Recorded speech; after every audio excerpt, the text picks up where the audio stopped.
మనం last video చూసిన వాళ్ళందరూ సార్ లివర్ గురించి బాగా ఎక్స్ప్లెయిన్ చేసినారు, థ్యాంక్ యూ అని చాలామంది అంటున్నారు. చూడని వాళ్ళు ఆ వీడియో చూడండి.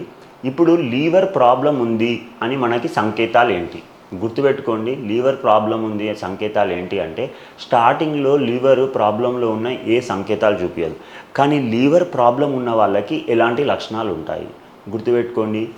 ముఖము వాపుతో ఉంటుంది.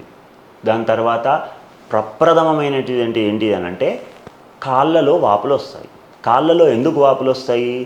లివర్ ఏం చేస్తుంది? ఆల్బుమిన్ ఉత్పత్తి చేసేది లివర్. ఈ ఆల్బుమిన్ ఏం చేస్తుంది?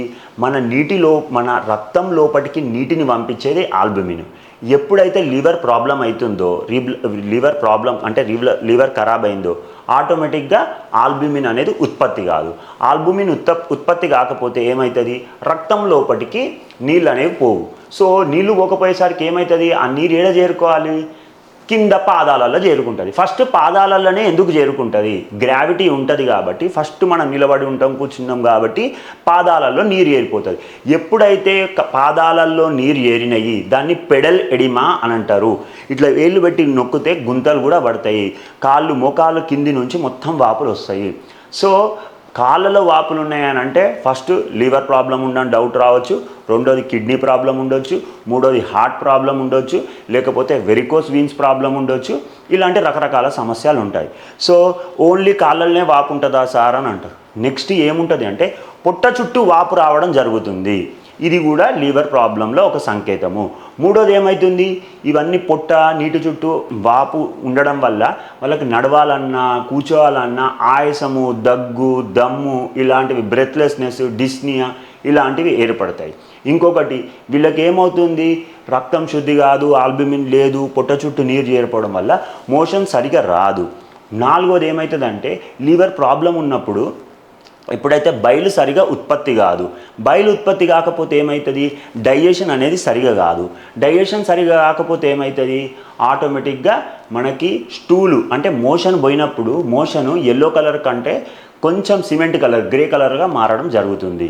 కొన్ని సందర్భాలలో ఏమవుతుంది అని అంటే మలబద్ధకం సమస్య కూడా ఏర్పడుతుంది. రక్తంలో ఏమవుతుంది? మోషన్లో రక్తం రావడం చూస్తుంటాము, ఆయాసం, ఇలాంటివి లక్షణాలు చూస్తూ ఉంటాము.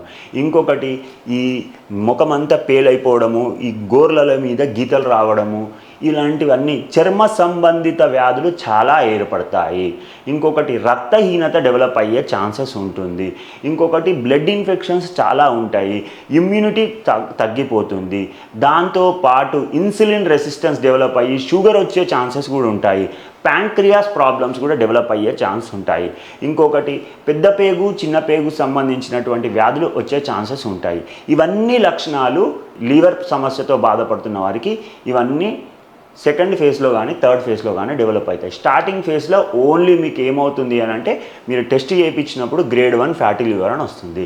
సో గ్రేడ్ 1 ఫ్యాటీ లివర్ అని వచ్చినప్పుడే మీరు జాగ్రత్తలు తీసుకొని ఫిజికల్ యాక్టివిటీ పెంచుకొని ఎక్సర్సైజ్ చేసుకొని డైట్ చేంజెస్ చేసేసుకొని ఫ్యాట్ రిచ్ ఫుడ్ తక్కువ తీసుకోవడం వల్ల, ఆల్కహాల్ తక్కువ తీసుకోవడం వల్ల, టెన్షన్ స్ట్రెస్ తగ్గించుకొని, కోపము ఆవేశం ఉన్న వాళ్ళలో లివర్ ప్రాబ్లమ్స్ ఎక్కువ ఉంటాయి, అవి కూడా తగ్గించుకొని కొంచెం మీరేం చేస్తారు? మెడిటేషను, ధ్యానం చేయడము, యోగా చేయడము, ఇలాంటివన్నీ చేస్తూ మంచి డీటాక్సిఫైడ్ ఫుడ్స్ తీసుకుంటూ మన లివర్ని మనము కాపాడుకోవచ్చు.